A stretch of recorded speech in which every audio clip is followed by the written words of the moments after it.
When I came back from Alaska, the sky over Detroit looked like wet concrete. It pressed down on everything. My boots hit the airport tile, my duffel bag slung over one shoulder, and not even a flicker of anticipation passed through me. I didn't know why then. I only knew I felt removed. As if I was walking into someone else's life. There was no car waiting. No call. No voice saying my name like she used to, all fast and breathless like she'd been holding it in the whole time I was gone. Instead, a short text, busy. Just Uber. Sorry. No punctuation at the end, like even her excuses didn't bother pretending anymore. The drive home was quiet. I didn't even bother playing music. The driver tried making small talk, but I gave him nothing. I kept thinking about the house. About her. It had been years since I'd taken a trip that long. She'd insisted I go. Told me it would be good for me. For us. Something about distance making people appreciate what they have. But now I realized she had been a little too encouraging. Almost pushing me out the door.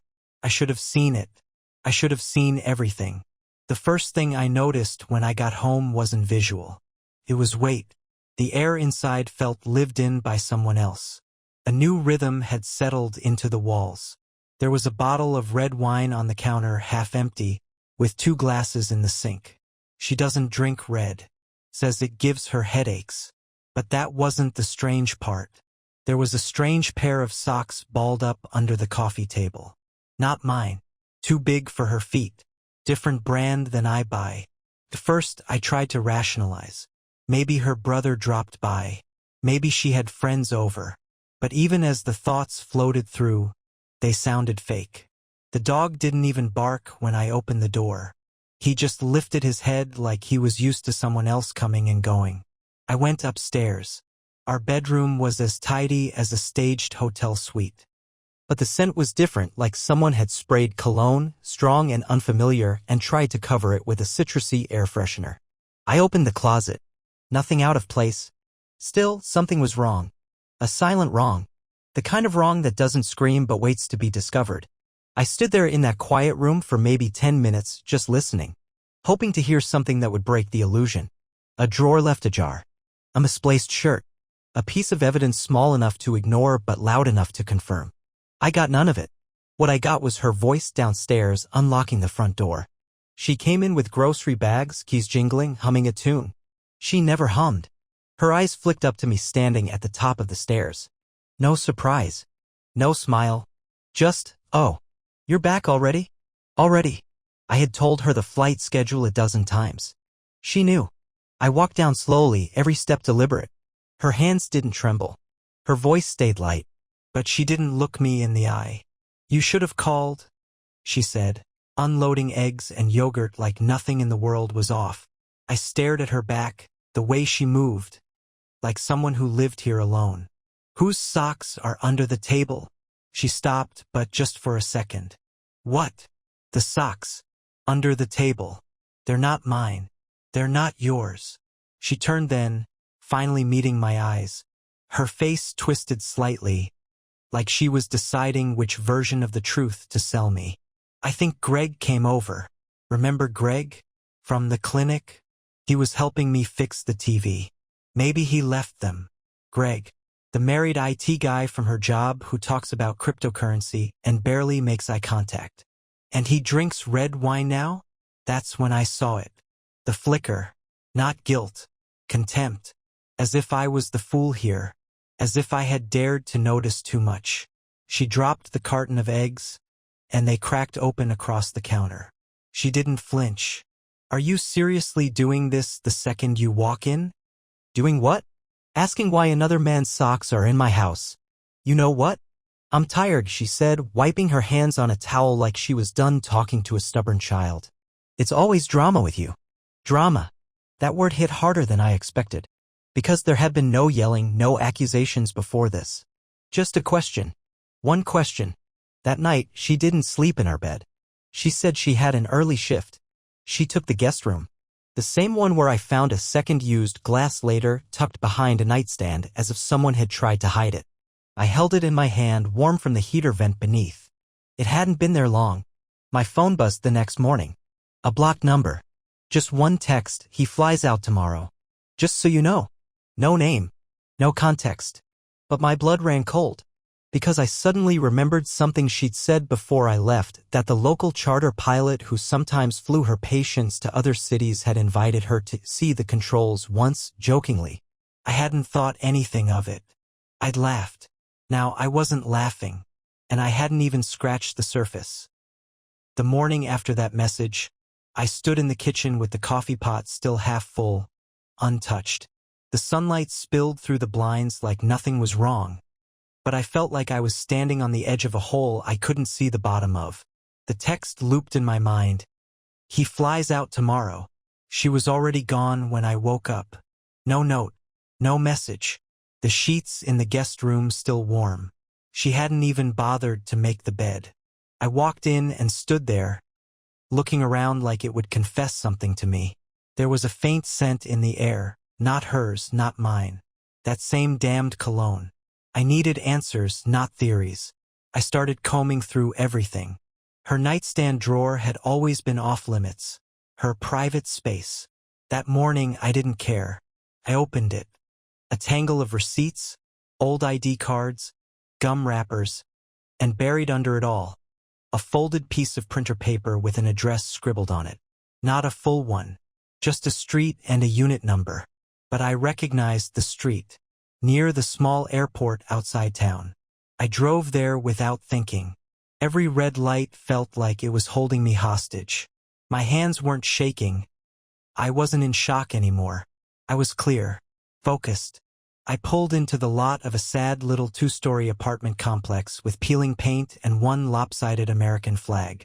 The kind of place people go when they're not planning to stay long. Unit 208. That's what the paper said. I parked, got out, stood at the door, and knocked once. No answer. I knocked again. Still nothing. I was about to leave when I heard the lock click behind me. The door next to it creaked open. A woman stood there in an oversized hoodie, maybe late 30s, hair tied up in a lazy bun. She looked me over once and said, "You're here about her, huh?" I didn't say anything.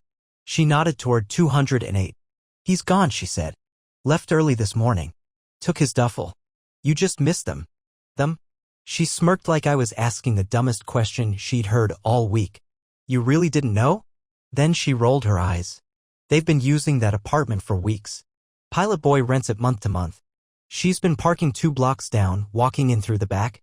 Thought nobody noticed." The blood drained from my face, but I didn't move. She kept going. "I used to think it was sweet. You know, people sneaking around like that. But then I saw her one night. She left here laughing. Laughing like someone who just got away with something. I felt my mouth go dry. What's his name? She looked down at her feet. Does it matter? I left without saying another word. I didn't go home. I drove. Aimless at first. Then I parked by the lake where we used to walk our dog in the fall, back when we still talked about dumb stuff like backyard renovations and maybe having kids. I sat on the bench, hands in my pockets, watching the water do nothing special. I couldn't get the image out of my head, her leaving that apartment laughing.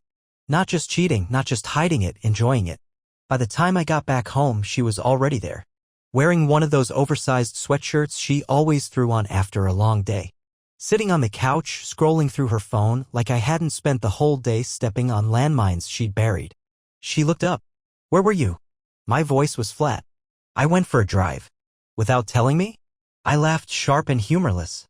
"You serious?" She tilted her head. "You seem upset." Upset. That word again. Like I was just being difficult. I stood there, staring at her, and said the words I hadn't planned to say until that moment. "I know about the apartment." Her expression didn't even flicker. She blinked. "What apartment?" 208, by the airfield. Now she flinched. "Just barely." Then she smiled. "You've been spying on me now?" "Don't do that." "What?" she said, voice rising slightly. "You go digging through my stuff, stalking me like some paranoid freak, and now you want to act like you're the victim?" "I'm not acting like anything. I am the one being cheated on." She stood up fast, knocking over the empty coffee mug on the floor. "Oh my God, you don't even listen anymore. You're always gone. Always in some forest or some ice hole in Alaska. You want to be married to me, but you're never here. I was gone for work." "Yeah? And while you were playing Mountain Man, I was here. Alone. Every day. Cleaning your mess, feeding your dog, waiting for someone who didn't bother checking in most nights. You told me to go. And you listened, she snapped, crossing her arms. You didn't even fight me on it. You just packed and left. I stared at her. So that's your excuse? I don't owe you excuses, she said. You want the truth? Fine. I met someone. He made me feel something I haven't felt in years. And what was that? Important, she hissed. There it was. Not guilt. Not regret. Pride. I walked past her to the door. Where are you going? She asked. To feel unimportant somewhere else. But I wasn't going far. Not yet. I had more to learn. And I knew she was still hiding things. I could see it in the way she watched me leave. Like she didn't believe I had the strength to walk away. She was wrong that I didn't sleep that night. I sat in my truck in the driveway, engine off, cold creeping through the windows, watching the lights in the house go out one by one. I stared at that house like it was a museum exhibit, something that used to mean everything and now felt like a lie encased in drywall. Every photo on those walls, every coffee mug, every stupid inside joke we had, suddenly looked staged. I watched her silhouette pass once across the upstairs window, probably heading to bed like it was any other night. Like her world hadn't cracked open. Like she hadn't just admitted to everything and still somehow believed she held the higher ground. At some point, I realized I was gripping the steering wheel so hard my hands hurt. I let go, got out, and walked 2 blocks to clear my head. I ended up near a gas station and stood outside with a bottle of water I didn't want, just watching a moth die against a flickering light. That's when I made a decision. I wasn't just going to let this play out. I wasn't going to be the guy in the background of someone else's story. I had questions, and I knew where to start. The next morning, I waited until she left for work. I knew her schedule even if she thought I didn't care anymore. She always left around 6:45, drove 2 exits north to that hospital with the blue glass front. Her routines hadn't changed, only her loyalty had. I gave it 15 minutes, then went back inside. I wasn't looking for revenge. I wasn't even sure what I wanted to find. But I needed the full picture. I needed to see just how far the rot had spread. Her laptop was on the kitchen table, plugged in, open. She rarely used it for work stuff. That was her personal zone, online orders, Pinterest boards, messages. I didn't know the password, but the idiot had written it on a sticky note under the keyboard. I stared at it for a second, then typed it in. What I found wasn't just incriminating. It was clinical. Like I had stumbled into a journal of deceit. There were messages from someone saved as T, a nickname I hadn't heard before. Emails about quick getaways and next flights. Pictures not explicit but intimate enough to make my stomach turn. Her sitting on the hood of a small plane, grinning like she'd never smiled in this house. A short video of her laughing as wind blew her hair around and someone behind the camera said, "This is the real you." That line stayed with me longer than it should have. I found one message that made me stop breathing. It was dated from the day before I got home. Sent at 2:13 p.m. He'll be back tonight. Wish me luck. If things go sideways, you know what to do. What? To do? The door slammed. I froze. She was home. Early. I shut the laptop and walked calmly to the living room. She stepped inside, tossed her keys in the bowl by the door, then spotted me. "Oh, you're still here? You're back early." "Yeah, my shift got cut. Too many nurses." "Why are you in here?" I nodded toward the couch. "Just thinking." "About what?" she asked. Not in a curious way. In a suspicious one. Like she already knew what I had touched. "About your backup plan?" Her mouth twitched. "Just slightly." "What are you talking about?" "You know what to do." I let it hang there like poison in the air. "That's what you texted him." She didn't blink. Didn't flinch. Just crossed her arms slowly and leaned against the wall like she'd been preparing for this moment longer than I had. "Wow," she said. "So now you're going through my messages?" I needed the truth. "You wouldn't give it to me. And now that you've played detective," she said, walking toward the kitchen, opening the fridge like this was still a normal day, "what exactly do you think you found?" "I think you were planning something." "Like what?" "You think we were plotting to run away together?" She laughed, sharp, unkind. "Or maybe poison your cereal?" "That man knows things about me he shouldn't." "You told him things. Personal things. You called me names." She closed the fridge and turned to face me, leaning against it casually. "Maybe I did. You want honesty? Fine. I told him everything. Told him how dead this marriage felt. How being around you was like walking into a room with no windows. How I'd smile and you wouldn't even see it. I stepped closer, voice low. And now you think you've found someone who sees you? Her gaze didn't waver. He sees through you. That's the difference. I stood there, just looking at her. 1,000 things I could say. 1,000 things I wanted to scream. But instead, I walked past her, out the front door, into the morning light that suddenly felt brighter than it had in weeks. She didn't follow. But as I walked down the steps, I realized something I hadn't wanted to admit. This wasn't a one-time thing. This wasn't about loneliness or boredom or distance. She had wanted me gone. She had written a version of her life that didn't include me. And now I had to decide if I was going to let her erase me or burn the script she'd written. I didn't go far after that.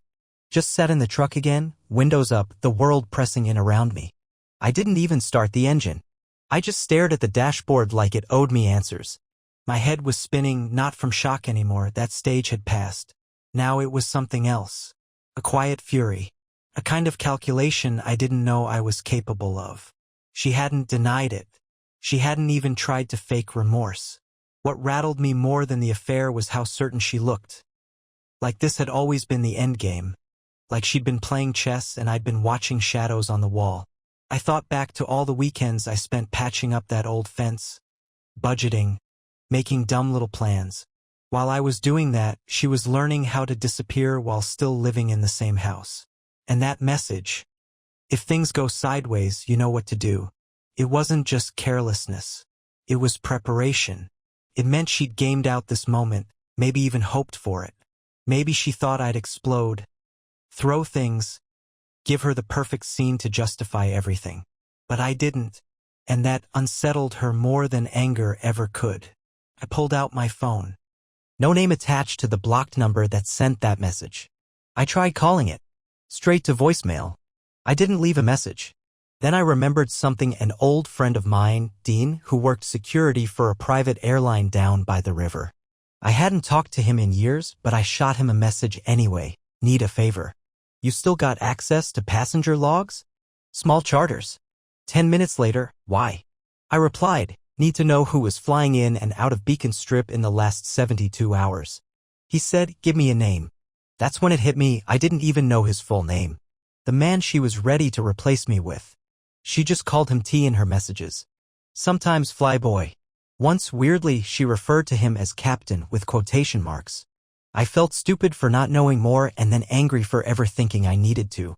But I had enough to keep digging. There was one more place to go, her car. I walked back to the house and waited till she was in the shower. I knew her routine. It always took 15 minutes and she blasted music loud enough to shake the windows. I took her keys from the hook by the door, slipped outside, opened her trunk. That's where I found it. A small overnight bag. Half-zipped. Inside, a second phone. Not her regular phone. This one was older, scuffed up like it had been dropped 100 times. No lock screen. Just open access. My hands trembled for the first time that day. The messages inside were recent. Some from that morning. T, you okay? Thought maybe he figured it out. Her, he's onto something.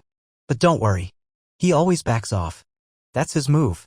T, still think it's time? Her, one more push. He leaves, we're clear. I read it again. One more push. One more. They weren't just having an affair. They were strategizing. Calculating my reactions. Betting on my silence. She was trying to break me down until I made the decision for her to leave. So she wouldn't look like the one who walked away. So she could paint me as the problem. The absent one. The cold one. But I wasn't going to play along. I took the phone. Put everything back exactly how it was. Slid the trunk shut. Locked it, returned the keys. She was still in the shower when I stepped back inside. Water pounding like thunder above me. I sat at the kitchen table with her secret phone in my hands. I didn't rage. I didn't cry. I did something worse. I started taking notes. Names. Dates. Patterns. I was building my own version of the truth. Not to beg her to stay. Not to win her back. But because I needed to take something she didn't expect. Control. She came downstairs 20 minutes later, hair damp, towel around her neck. She gave me a passing glance, then reached for the fridge like I was just a houseplant. "I'm making dinner tonight," she said flatly. "Thought I'd cook something decent for once." I looked up at her. "For who?" She hesitated, then smiled. "Depends who shows up." I nodded, tucked the phone into my jacket, and stood up. "Don't worry. I'll be here." Her eyes flickered, just a little. She knew I'd found something. She just didn't know what I planned to do with it yet, that I didn't go to work the next morning. I called in, told them I needed a personal day. My voice was calm, measured, the kind of tone people use when they've already made peace with burning bridges. I wasn't spiraling. I was assembling. Something had shifted inside me. Not broken, not shattered, just transformed. Like whatever string used to tether me to her had finally snapped, and all that remained was clarity. She left the house like it was any other day. Same gray coat, same travel mug, same air of fake busyness. She barely said goodbye. No kiss, no glance back. She was wearing perfume again. The expensive kind she only used on special nights. Back when she cared what I thought. Or maybe that's just what she wanted me to believe. Maybe the whole marriage was just her waiting for the next excuse to escape it. I watched from the front window as her car disappeared down the street. Then I pulled out the spare key she didn't know I had to the small storage locker we'd rented 2 years ago during a renovation. She thought I gave it back. I never did. I drove there and opened it up, half expecting nothing but junk. But inside were boxes. Her boxes. Things she'd moved out of the house bit by bit, like a thief stealing from a museum. Clothes. Shoes. Books I never knew she read. Journals. I flipped one open. What I read made me sit down right there on the concrete floor. It wasn't about me. Not at first. It was about him. How she described him like some mythic figure. How he told her she was wasting her life. How he said she deserved more and how easily she believed it. There were entire pages written in this fevered admiration, not love. Something else. Obsession maybe. Or maybe worship. It wasn't healthy. It wasn't grounded. It was a fantasy dressed up in real life. But then the pages turned darker. She wrote about me, about pushing me, about watching how I reacted, how she tested my silence, how she needed to prove I didn't care, even when I did. There was one line that made my hands go cold. If he walks out, I win. If he fights, I still win. Either way, I'm free. I closed the journal, sat with that line. Let it marinate in the middle of my chest until it hollowed something out of me. When I got back home, I didn't bother hiding the phone anymore. I printed everything. The messages, the flight dates, the video. I created a folder labeled Truth, Read or Don't, and left it on the coffee table. She wouldn't find it until later, but I wanted it to be there, waiting. A mirror held up to everything she refused to admit. And then I made one more stop. The airfield. Beacon Strip wasn't much. Just a hangar, a few small planes, and a shack that called itself an office. I walked in and asked for the roster. The guy behind the desk looked at me funny until I said, "Just tell me if one of your pilots goes by T." He frowned, then nodded slowly. "Travis?" That was it. Travis. "Does he fly out today?" "Not today," the guy said. "Left town yesterday. Told us he's taking a few weeks off. Said he needed to handle things back home." Back home? Meaning he wasn't from here. He had come here for her. That was all. I walked back to my truck, sat behind the wheel, and stared out across the runway. The wind was picking up. A lone plane was taxiing across the field, the sound low and distant. I thought about chasing him down. About calling him. About doing something reckless. But what would be the point? He wasn't the disease. He was the symptom. She had opened the door. That night, I got home before her. Took Murphy for a walk. Fed him. Packed a bag. Just one. Not a dramatic gesture, no suitcase at the door, no symbolic silence. I wasn't storming out. I was stepping off. She came in around 9. Surprised to see the lights off. She flicked them on and found me sitting at the kitchen table again. Just like that night before. She froze. "What's going on?" I slid the folder across the table. She stared at it, not touching it. "What is this?" "I told you I'd be here," I said. "And I am. Just long enough." She finally opened the folder. Her hands didn't shake. She read fast, she already knew it all. The only thing new was that I knew. I watched her expression, looking for a crack. Regret. Shame. Anything. What I got was amusement. Wow, she whispered. You really went digging. I didn't have to dig far. She nodded slowly, tapping the edge of the paper with her nail. So what now? You want me to apologize? Cry? Beg? No, I said. I want you to look around this house and understand something. She raised an eyebrow. This house isn't empty because I was gone. It's empty because you gutted it. Silence. Then with that same poison smile, she said, maybe you should have fought harder. I stood. No, I said, walking past her. Maybe you should have loved better. And then I left. No slamming doors. No shouting. Just the soft click of the lock behind me. She didn't follow. Of course she didn't. I spent that first night in a motel off Route 17, one of those bland, stale places with buzzing vending machines and the faint scent of industrial cleaner clinging to everything. The room had a view of nothing. Just a flat parking lot, cracked asphalt, a dying street lamp. I sat on the bed with the TV on mute, the screen flickering in silence while I stared at my own reflection in the dark glass. Everything was quiet. Too quiet. Not the kind of peace you look forward to, the kind that presses on your chest. That makes you wonder how many people have walked into this exact motel room after being erased from their own lives. I wasn't angry anymore. I wasn't sad. I was floating in this strange mental stillness, like I was between versions of myself and had no idea which one would show up tomorrow. The old version, the loyal, steady one, had been shattered. And the new one? I wasn't sure who he was yet. But he wasn't going back. The next morning I had 20 missed calls from her. No messages. Just missed calls. That alone told me something had shifted. She wasn't used to silence. She wasn't used to not knowing where I was. My silence scared her. Not because she missed me, but because control was slipping. I ignored the calls. I went out for coffee, walked for miles, let the cold burn through my thoughts.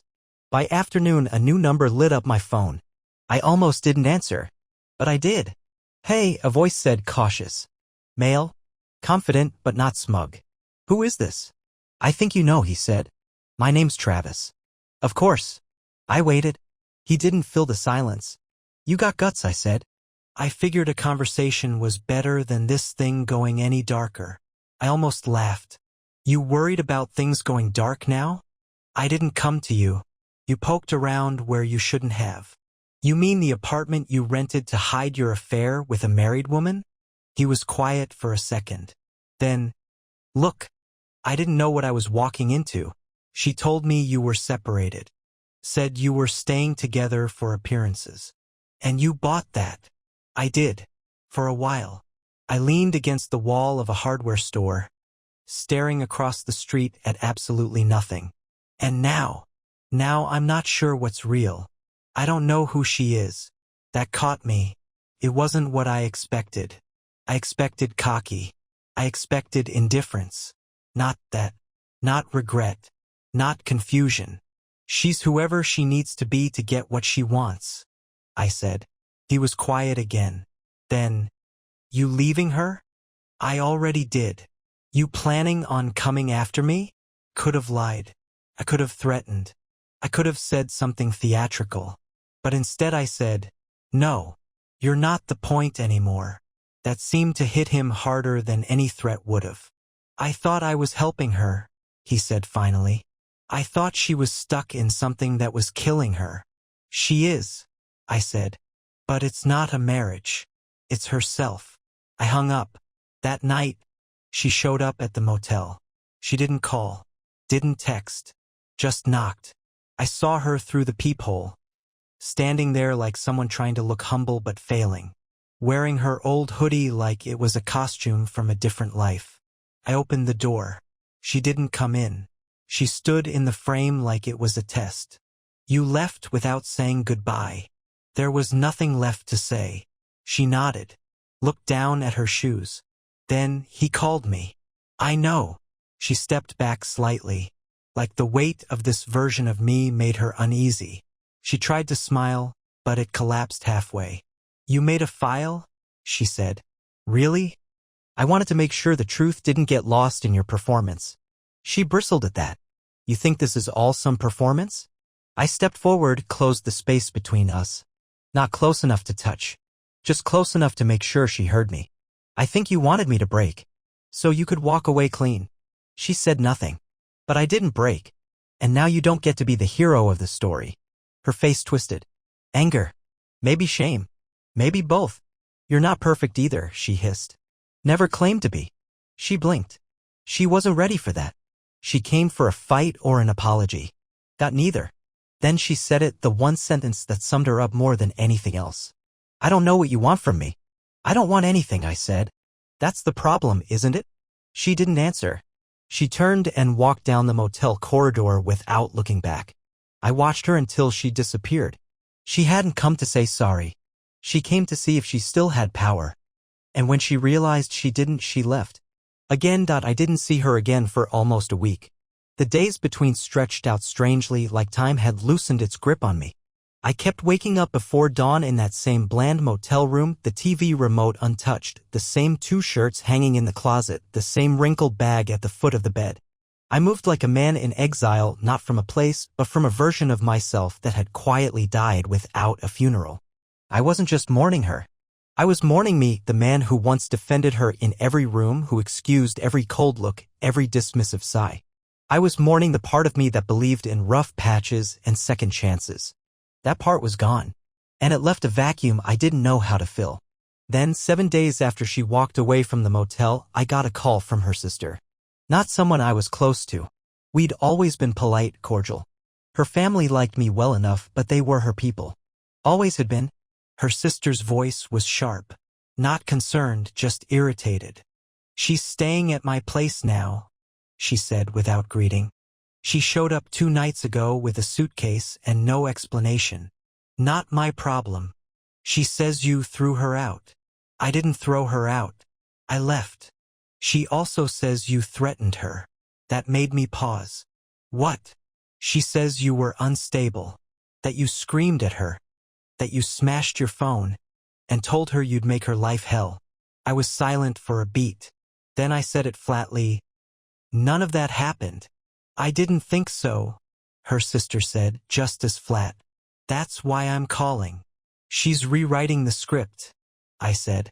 She always does. That caught me off guard. Her sister wasn't the type to criticize her own blood. She told me once, she continued, that if things ever went bad, she'd make sure she got ahead of the story. That was the exact phrase. Get ahead of the story. I didn't know what she meant then. I did. She was spinning the narrative already. Making me the villain. Maybe to her family, maybe to herself. Probably to Travis too, if he was still around. He probably wasn't. Something in the way she vanished told me that chapter had either imploded or been paused until she figured out how to control the pieces. Her sister sighed. Look, I don't want to get involved. But I thought you should know. Thanks, I said. That helps. And it did. Not because I needed people on my side, but because it confirmed something I'd been suspecting for days. She wasn't done yet. And sure enough, 2 days later I got a letter. Not a text. Not an email. A printed letter in a clean white envelope with no return address. Hand-delivered, tucked under the motel door while I was out. Inside was a single page. Typed. Cold. Precise. She accused me of emotional abandonment. Of neglect. Of being uninvested in the relationship. She wrote about how she tried to make things work and how external validation became her only escape. She didn't name Travis. She didn't own a single decision. Just painted herself as a woman caught in a storm she didn't cause. A victim of circumstance. And me, a ghost in her life she'd finally stopped chasing. It wasn't a confession. It was a preamble.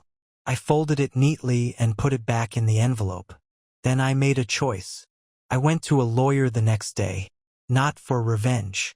For freedom. The man I spoke to wore glasses and had a tired voice. Like he'd heard 1,000 versions of this same story.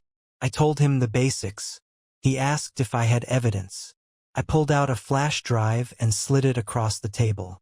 He plugged it in, scrolled through the messages, the emails, the journal scans, the video. After a few minutes, he leaned back and said, "She's not going to like what happens next. I know. She'll try to flip this. I'm ready. Are you?" That was the only question I didn't answer right away. Because being ready doesn't mean you're not hurting. It just means you're done bleeding for someone who never brought bandages. And I was done. She found out about the lawyer 2 days later. I hadn't told her directly. I didn't need to. The papers were delivered to her sister's place, a quiet, clean package just like the one she slid under my motel door. Nothing theatrical. Just the formal beginning of an ending. She called me that night. I didn't pick up. Then came the texts. Really? This is how you want to handle it? After everything we've been through, you're just filing papers like I'm some stranger? Unbelievable. You've made your point. I didn't respond. A few hours later, she switched tactics. Can we at least talk in person? Just once. You owe me that. That last line, you owe me that, stuck in my throat. Like she still believed I was the one in debt.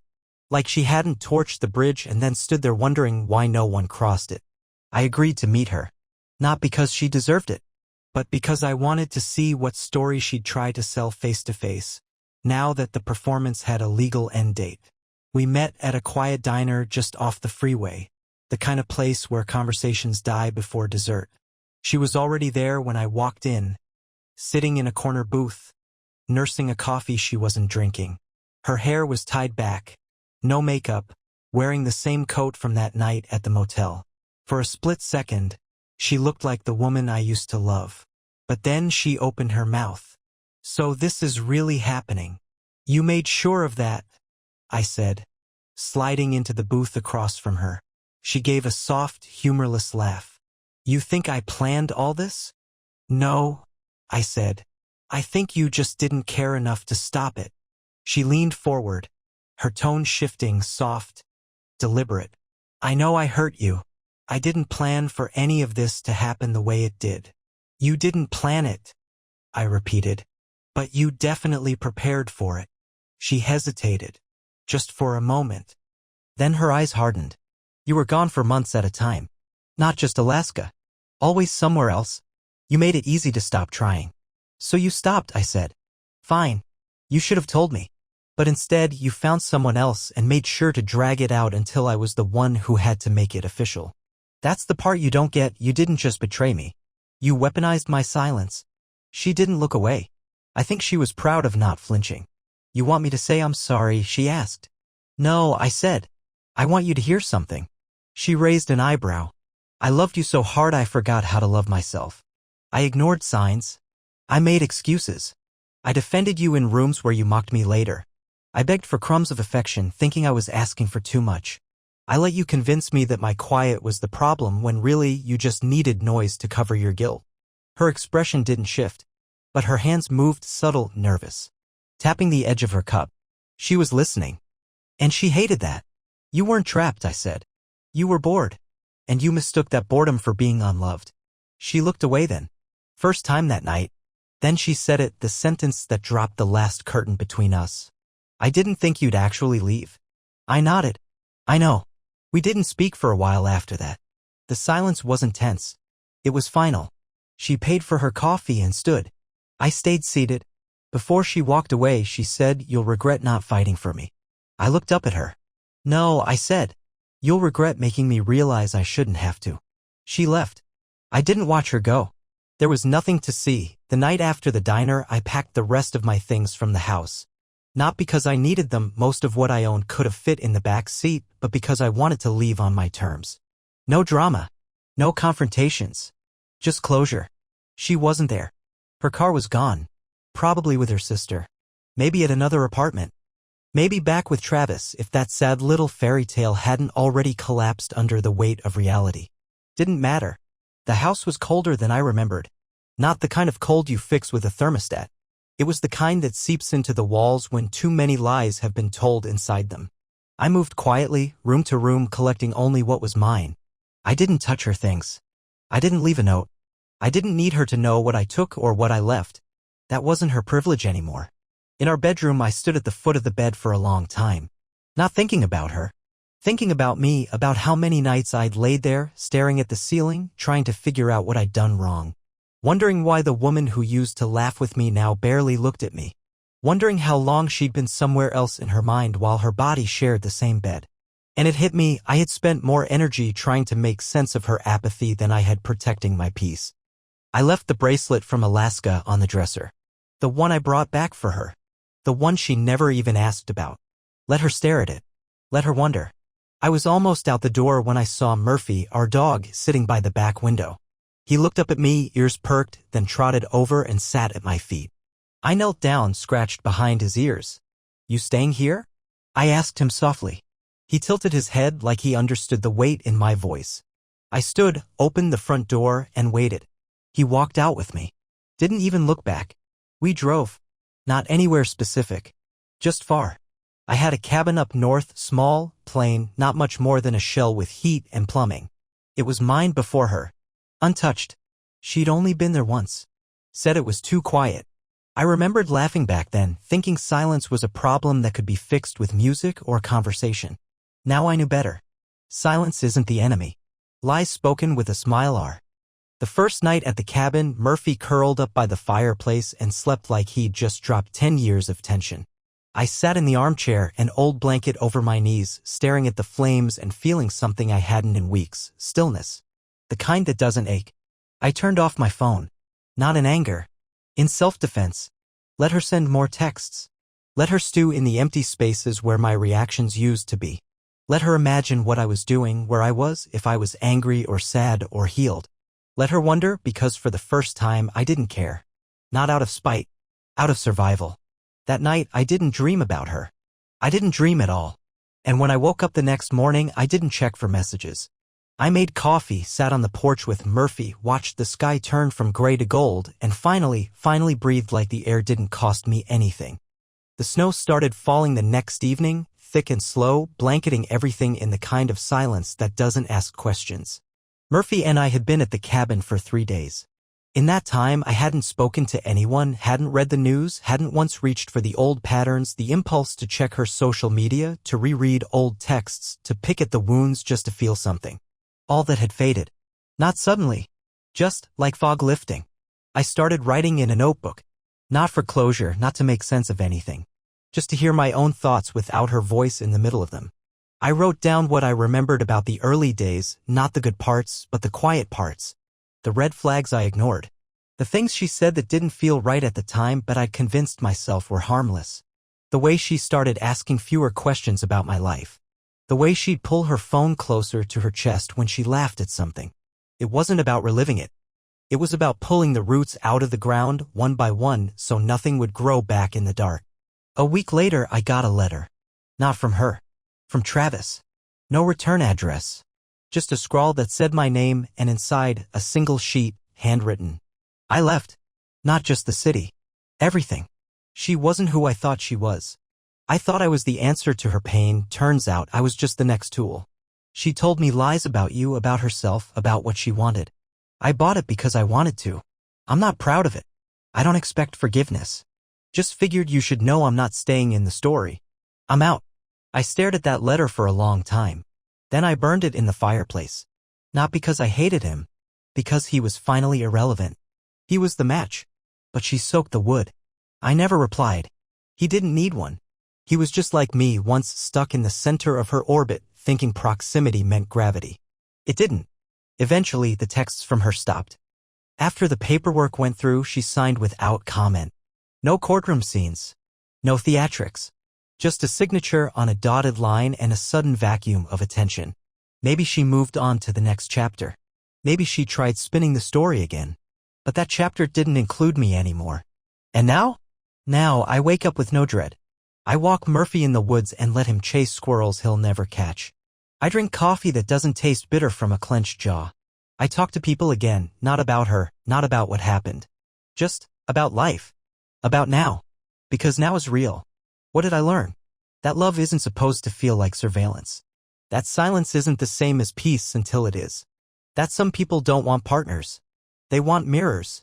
And when you stop reflecting their narrative, they smash you and blame the shards. But most importantly, I learned this: leaving isn't weakness. Staying and losing yourself, that's the real surrender. If you're reading this and you're where I was, hear me clearly. You're not crazy. You're not unlovable. You're not too quiet, too distant, too boring.